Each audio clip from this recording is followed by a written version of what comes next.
প্রকৃতির অবধারিত নিয়মে যে বিদায়, সেই ধারায় ম্যান সিটি ছাড়লেন কেভিন ডি ব্রুইনা। এমন মুহূর্তে গার্দিওলার চোখের পানি বলে দেয় দিনটা তার জন্য কতটা কষ্টের। শুধু গার্দিওলা নয়, পুরো শহরটাই হয়ে উঠেছিল ব্রুইনাময়।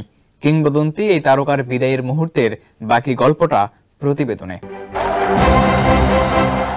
গার্দিওলার চোখ বেয়ে পানি পড়ছে, যা দেখে কেভিন ডি ব্রুইনার মাথাও নিচু। ফুটবলে এমন দৃশ্য হরহামেশা দেখা যায় না। তবে ম্যান সিটির এই কিংবদন্তির বিদায়ে এদিন গ্যালারি, মাঠ, ধারাভাষ্য কক্ষ থেকে সামাজিক যোগাযোগ মাধ্যম সবখানেই কেবল বিষাদের সুর। কিংবদন্তির বিদায় ঠিক যেমন হয়, কেভিন ডি ব্রুইনারও ঠিক তেমনই। পুরো শহরটাই ছিল এদিন ব্রুইনাময়। তার বিদায়ের এই দিনটাকে স্বয়ং গার্দিওলাই নাম দিয়েছেন কষ্টের দিন হিসেবে। গেল প্রায় এক দশক ধরে প্রিমিয়ার লিগে রাজত্ব করেছে ম্যান সিটি। আর এই লম্বা সময়টাতে শেষ ৮ মৌসুমে ৬টি লিগ শিরোপা জিতেছে ক্লাবটি।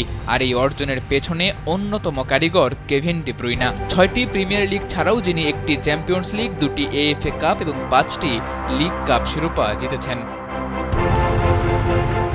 কেভিন ডি ব্রুইনা ছিলেন ম্যান সিটির নিউক্লিয়াস হয়ে। তাকে ঘিরেই শত শত পরিকল্পনা সাজিয়েছেন গার্দিওলা। ধীরে ধীরে তিনি হয়ে উঠেছিলেন ক্লাবটির কার্যকারিতা এবং নান্দনিকতার অনন্য এক দৃষ্টান্ত। তবে প্রকৃতির নিয়মে সবাইকেই তো একদিন বিদায় নিতে হয়। কেভিনের ক্ষেত্রেও তাই। ছাড়লেন ক্লাব, নিজে কাঁদালেন সবাইকে। সিটির হয়ে ডি ব্রুইনার অভিষেক হয় ২০১৫ সালে সেপ্টেম্বরে। লিগে ক্লাবটির হয়ে সব মিলিয়ে ২৮৪ ম্যাচে গোল করেছেন ৭২টি, সঙ্গে অ্যাসিস্ট আছে ১১৯টি। আর সব মিলিয়ে ক্লাবটির জার্সিতে ৪২১ ম্যাচে তার গোল সংখ্যা ১০৮টি এবং অ্যাসিস্ট ১৭৭টি।